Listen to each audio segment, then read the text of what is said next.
Max's ears snapped upright at 2:47 a.m., his black tactical harness catching streetlight through the patrol car windshield. The Belgian Malinois tensed with alertness that made Detective Sarah Collins reach for her radio. "Unit 47 responding to silent alarm at Natural History Museum," she reported, scanning the darkened building. Neoclassical columns cast shadows across the entrance, windows black except for emergency lighting. Max's low growl vibrated through the car as Sarah parked. 6 years of partnership taught her to trust his instincts. He'd saved her life more times than she could count. Tonight felt different. His usual alertness had an edge she hadn't seen since their airport smuggling case. "Easy, boy," she whispered, clipping his leash. "Let's see what's got you worked up." Museum security guard Peterson met them at the entrance with shaking hands. "Alarm went off 20 minutes ago.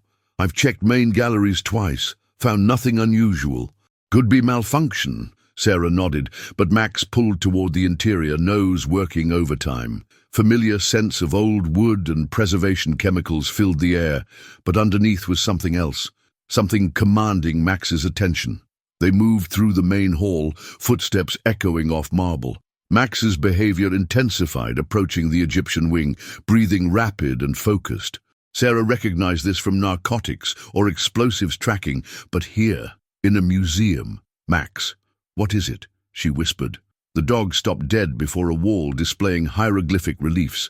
Ears flattened, he began sharp, insistent barks echoing through empty galleries. Sarah's pulse quickened. Max never barked during operations unless he'd found something significant. Peterson appeared nervous. "He's probably reacting to artifact scents. Dogs can be sensitive to preservation chemicals." Sarah knew better. Max had been in dozens of museums during training and events. He'd never reacted like this to old stone and chemicals. She knelt beside him, hand on his tensed shoulders. "Show me, partner." Max pressed his nose against a specific wall section, 4 feet from floor. Whining urgently, he began pouring the stone surface. Sarah pulled out her flashlight, examining closely. The hieroglyphics looked identical to surrounding ones, but Max's certainty was absolute. "There's something behind this wall," she said. "Max doesn't react like this unless he's found something." Peterson shifted uncomfortably. "Detective Collins, I assure you, this is just normal gallery wall.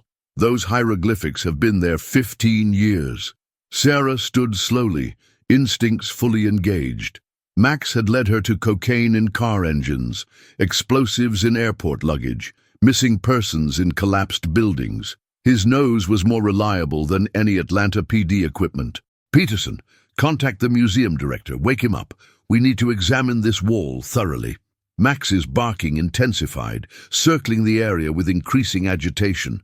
Whatever was behind that wall triggered every alarm in his trained system. Sarah Collins learned long ago, when Max spoke, she listened. Tonight would be no different. The museum director, Dr. Marcus Whitmore, arrived within 30 minutes, his silver hair disheveled and his usually impeccable suit wrinkled from being hastily thrown on. Sarah noticed how his eyes immediately darted to Max, who was still positioned at the wall, occasionally whimpering and pawing at the stone surface. "Detective Collins, I understand there's been some confusion," Whitmore said, his voice carrying the practiced authority of someone accustomed to being obeyed. "I assure you, this wall has been examined by countless experts. It's solid stone, part of the original construction." Sarah studied the curator's face in the dim gallery lighting. Something in his demeanor felt off, too controlled, too rehearsed. "Dr. Whitmore, my partner has never been wrong about these things. If Max says something's behind this wall, then something's behind this wall."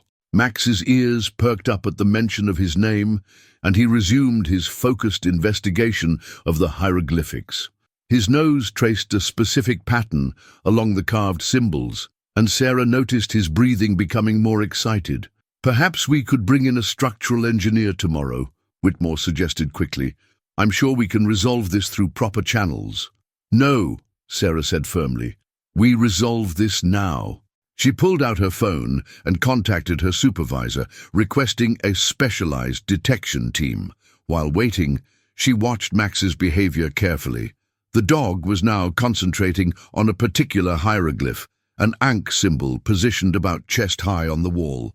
"Max, show me exactly where," she commanded. The Malinois immediately placed his paw on the ankh symbol and looked back at Sarah with the intense focus she'd seen him use when marking drug locations. Without hesitation, she pressed her hand against the carved stone. The ankh moved. The slight depression triggered something mechanical, and a section of the wall, approximately 3 feet wide and 6 feet tall, swung inward with a soft, grinding sound. Cool air rushed out, carrying scents that made Max's entire body vibrate with excitement. "Jesus Christ," Peterson whispered, stepping backward. Dr. Whitmore's face went pale. "This is impossible. This wall has been here for decades." Sarah drew her service weapon and activated her flashlight. The beam revealed a narrow stone corridor extending into darkness beyond. Ancient-looking but clearly functional, the passageway had been carved to match the museum's architectural style.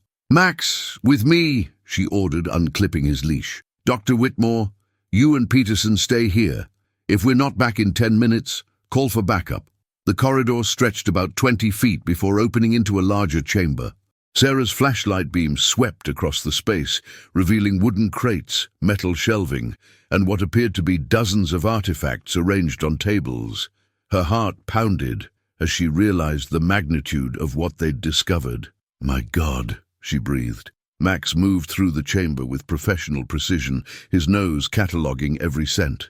Sarah followed, her light illuminating pottery, jewelry, small statues, and other items that clearly didn't belong in a secret room behind a museum wall. One crate was partially open, revealing carefully wrapped objects nestled in foam padding. Sarah lifted one, a golden ceremonial mask that looked distinctly pre-Columbian. The craftsmanship was extraordinary, clearly ancient and priceless. "Max, this is way bigger than we thought," she said softly. The dog had moved to another section of the chamber, where he sat and looked back at her, his trained signal for a significant find. Sarah approached and saw documents spread across a table, invoices, shipping manifests, and what appeared to be auction listings. Her flashlight beam caught a letterhead, "Whitmore Antiquities, Private Collection Services." Dr. Whitmore's voice echoed from the corridor entrance. "Detective Collins, please come out. I can explain everything." Sarah felt a chill run down her spine. Max's low growl suggested he shared her suspicion. They'd stumbled onto something much more complex than a simple museum break-in. "Stay close, partner," she whispered to Max. "I have a feeling we're going to need each other more than ever." Sarah emerged from the hidden chamber with Max at her side, her weapon drawn and her mind racing. "Dr."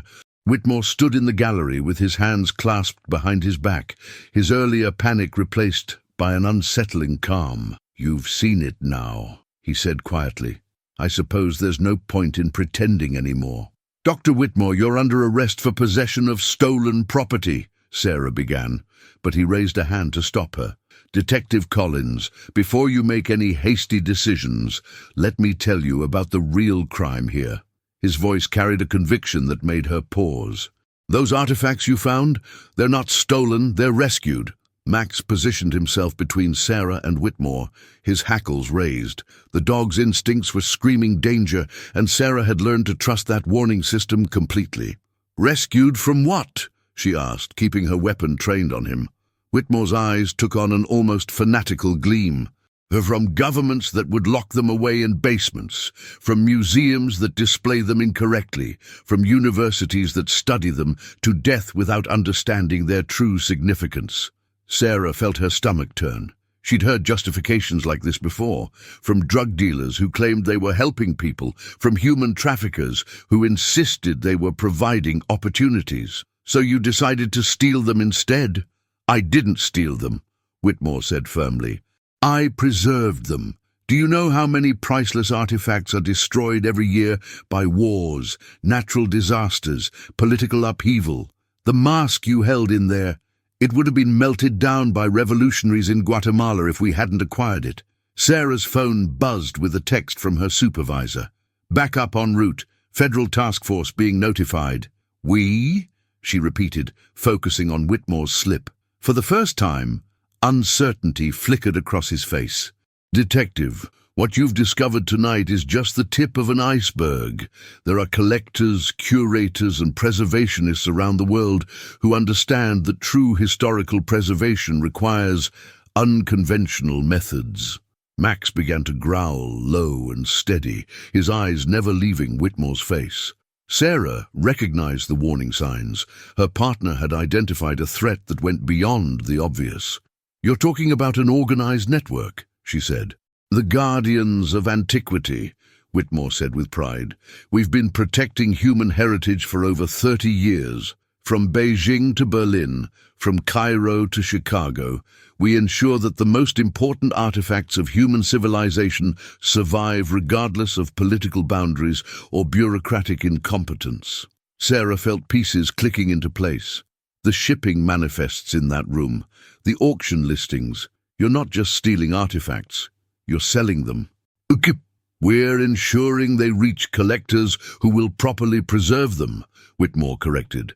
"Private individuals who have the resources and dedication to maintain these treasures for future generations." "At what cost?" Sarah demanded. "How many museums have you robbed? How many countries have you stolen from?" Whitmore's expression hardened.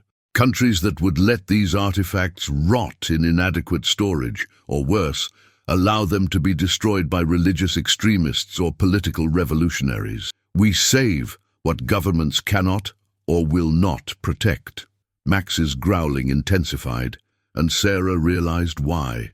Whitmore wasn't just confessing, he was stalling, the careful way he'd positioned himself near the corridor entrance, the subtle glances toward the shadows beyond her flashlight beam. "You're not alone here, are you?" she said. Whitmore smiled coldly. "Detective Collins, you and your remarkable partner have stumbled into something far larger than you can imagine. The Guardians have resources, connections, and methods that your Atlanta Police Department is utterly unprepared to handle." Sarah heard movement in the corridor behind her. Max's ears swiveled toward the sound, his body tensing for action. "The question is," Whitmore continued, "are you going to be reasonable about this, or are you going to force us to handle this situation differently?" Sarah's grip tightened on her weapon. 6 years of partnership had taught her and Max to face impossible odds together. Tonight wouldn't be any different. "Max," she whispered, "looks like we're about to find out just how big this really is." 3 figures emerged from the shadows of the corridor, moving with the calculated precision of professionals. Sarah recognized the type immediately. Private security, probably ex-military, definitely armed. Max's growl deepened as he sized up the new threats. "Dr. Whitmore," the lead figure spoke with a slight European accent, "the situation has become complicated." "Detective Collins was just leaving," Whitmore replied smoothly, "after we discussed the parameters of her continued silence." Sarah's backup was still minutes away, and her radio crackled with static. Someone was jamming communications. The realization hit her like ice water. This wasn't a spontaneous cover-up. The Guardians had contingency plans. "Max, defensive position," she commanded quietly. The Malinois immediately moved to her left flank, positioning himself to protect her blind spot while maintaining visual contact with all potential threats. 6 years of tactical training kicked in as Sarah assessed her options. "Detective," Whitmore continued, "I'm going to make this very simple. You have 2 choices. Walk away from this investigation, file a report stating the alarm was a false positive, and everyone goes home safely. And the second choice?" Sarah asked, though she already knew. The European man's hand moved slightly toward his jacket. "The second choice would be unfortunate for everyone involved." Max's ears flattened against his head, and Sarah felt his muscles coil beneath his tactical harness. Her partner was preparing for combat, waiting for her signal. "You're threatening a police officer," she said, keeping her voice steady. "I'm offering you an opportunity to be reasonable," Whitmore corrected. "The Guardians have been operating successfully for 3 decades because we understand the importance of discretion. Surely you can appreciate the value of cooperation." Sarah's mind raced through possibilities. The hidden chamber was evidence of a massive international crime ring, but she was outnumbered and cut off from backup. Peterson had vanished, probably paid off or intimidated into silence. "What makes you think I'd walk away from this?" she asked. Whitmore pulled out a tablet and showed her a series of photographs. Sarah's blood ran cold as she recognized her apartment building, her car, her favorite coffee shop. The message was clear. "We know where you live, Detective Collins. We know your routines, your friends, your family. This doesn't have to become personal." Max sensed her emotional spike and pressed closer to her leg, offering silent support. The gesture reminded Sarah of why she'd become a police officer in the first place, to stand between criminals and innocent people, regardless of the personal cost. "You made a mistake," she said quietly. "What mistake?" Whitmore asked. "You threatened my partner." Sarah's tactical training took over. She dropped into a crouch, using the Egyptian sarcophagus as cover while simultaneously giving Max his attack command. "Max, engage!"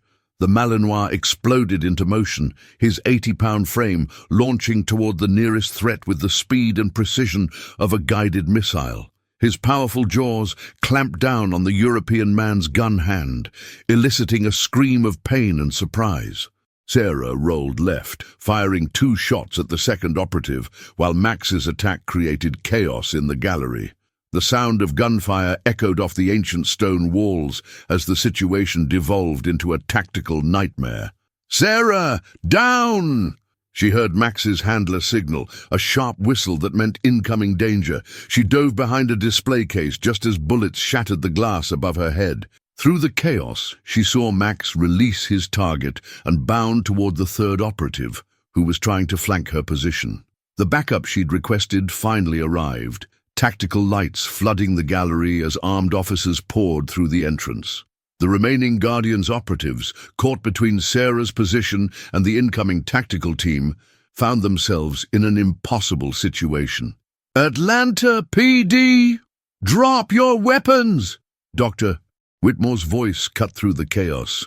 "This isn't over, Detective Collins. The Guardians have resources you can't imagine." Sarah emerged from cover to see Max standing over a subdued operative, his training and loyalty having once again saved her life. The dog's intense brown eyes met hers across the gallery, and she saw the same determination that had made them an unbeatable team. "Good boy, Max," she said, her voice shaking slightly. "Let's finish this." The real fight was just beginning. 72 hours after the museum incident, Sarah and Max sat in an unmarked surveillance van outside a sprawling estate in Buckhead, Atlanta's most exclusive neighborhood. The intelligence gathered from Whitmore's captured operatives had led them here, to what the Guardians called their seasonal redistribution event. "Control, this is Unit 47, Sarah spoke into her radio. "We have visual confirmation of the target location. Multiple high-end vehicles in the driveway, security personnel at every entrance." Through her binoculars, she could see valets parking Bentleys and Maseratis, while men in expensive suits and women in elegant gowns made their way toward the mansion's entrance. To any observer, it looked like an upscale charity gala. Max's ears perked up as he detected something in the air, a scent that made his entire body tense with recognition. His specialized training allowed him to identify specific materials and chemicals associated with ancient artifacts, and whatever was inside that mansion had triggered every alarm in his system. "They're definitely moving merchandise tonight," Sarah murmured, watching the controlled procession of guests. "Max can smell it from here." Her earpiece crackled with the voice of Captain Rodriguez. "Sarah, remember, we need evidence of the actual transaction. Whitmore's lawyers are claiming everything in the museum was part of a legitimate research project. We need to catch them in the act of selling stolen goods." Sarah checked her concealed recording equipment one final time. The plan was dangerous, but necessary. She would infiltrate the auction posing as a potential buyer, while tactical teams positioned themselves around the perimeter. Max would accompany her as part of her cover, a wealthy collector who traveled with her security dog. "You ready for this, partner?" she asked, adjusting Max's special collar that concealed a GPS tracker and micro camera. Max looked up at her with the intense focus she'd come to depend on, his brown eyes conveying absolute trust and readiness. Whatever they faced inside that mansion, they would face it together. The mansion's interior took Sarah's breath away. Priceless artwork adorned the walls, and she recognized several pieces that had been reported missing from European museums over the past decade. The guests moved through elegantly appointed rooms, champagne glasses in hand, discussing the evening's acquisitions in hushed, excited tones. Max stayed close to Sarah's side, his training allowing him to appear calm while his senses catalogued every detail of their surroundings. She could feel his subtle tension as they passed displays of artifacts that clearly didn't belong in a private residence. "Ladies and gentlemen," a familiar voice announced from the main salon, "the evening's special presentation will begin momentarily." Dr. Whitmore, somehow released on bail, stood at the front of the room beside a curtained display. Sarah's blood ran cold as she realized the scope of his organization's influence. Getting out of federal custody required connections at the highest levels. "Tonight, we offer you pieces that represent the pinnacle of human artistic achievement," Whitmore continued. "Items that have been rescued from situations where their preservation was uncertain." The curtain dropped, revealing a collection that made Sarah gasp despite herself. Pre-Columbian goldwork, Egyptian funeral masks, Greek pottery that belonged in the Metropolitan Museum, hundreds of priceless artifacts arranged like merchandise at a high-end boutique. Max's body went rigid beside her, and she felt him tremble with the effort of maintaining his cover. His nose had identified scents from dozens of different cultures and time periods, confirming what Sarah had suspected. This was the distribution hub for an international network of cultural theft. "Bidding will begin at $50,000 for lot number 1, the auctioneer announced, gesturing toward a Mayan ceremonial knife that Sarah recognized from an FBI bulletin. As the bidding commenced, Sarah activated her recording equipment and began documenting the faces of buyers and sellers. Max's micro camera captured details that would be crucial for building cases against the entire network. But their cover was about to be blown. "Detective Collins," Whitmore's voice carried across the room, causing conversations to halt and heads to turn. "I wasn't expecting to see you here. I thought we had an understanding." Every eye in the room focused on Sarah and Max. She realized with sinking certainty that Whitmore had planned this, had wanted her to come here to see the full scope of his operation. "Max," she whispered, "I think we're about to become the evening's entertainment." Security personnel began moving through the crowd, positioning themselves between Sarah and the exits. The elegant auction had just become a trap. "Gentlemen and ladies," Whitmore announced to the room of startled collectors, "it seems we have an uninvited guest. Detective Sarah Collins of the Atlanta Police Department has decided to join our little gathering." Sarah felt the weight of 40 pairs of eyes studying her and Max. Security personnel moved closer, but she noticed something Whitmore had missed. Max's ears were rotating toward the windows, picking up sounds that human ears couldn't detect. "Dr. Whitmore," Sarah said loudly, ensuring her recording equipment captured every word. "You're conducting an auction of stolen cultural artifacts. Every person in this room is participating in international trafficking of priceless historical items." Murmurs of concern rippled through the crowd. Several guests moved toward the exits, only to find their way blocked by Whitmore's security team. "Detective, you're mistaken," Whitmore replied smoothly. "These are all legally acquired pieces from my private collection. I have documentation for everything." Max's body language told Sarah that backup was approaching. The tactical teams had been monitoring her GPS signal, and Captain Rodriguez would have moved the moment her cover was blown. "Really?" Sarah challenged. "Then you won't mind explaining how you legally acquired a Mayan ceremonial knife that was reported stolen from the Guatemalan National Museum last month?" She pointed to lot number 1 and cameras throughout the room, hidden in jewelry, glasses, and Max's collar. documented the artifact and the reactions of everyone present. Or that Egyptian funeral mask that disappeared from the Cairo Museum during last year's civil unrest, she continued, moving through the room with Max at her side. Or the Greek amphora that's been missing from the British Museum for 3 years. With each accusation, more guests grew agitated. These weren't hardened criminals. They were wealthy collectors who thought they were participating in a grey market, not direct theft from World Heritage sites. You see, Sarah announced to the room, Dr. Whitmore and his guardians of antiquity have been lying to you. They haven't rescued these artifacts. They've stolen them from museums, archaeological sites, and cultural institutions around the world. The first explosion of flashbang grenades came through the windows simultaneously, with Atlanta PD tactical teams breaching every entrance. Max immediately moved to protect Sarah from the chaos, his training allowing him to remain calm while guests screamed and security personnel drew weapons. Atlanta PD, everyone on the ground. Federal agents poured into the mansion, followed by representatives from Interpol and UNESCO. The scope of the operation was massive.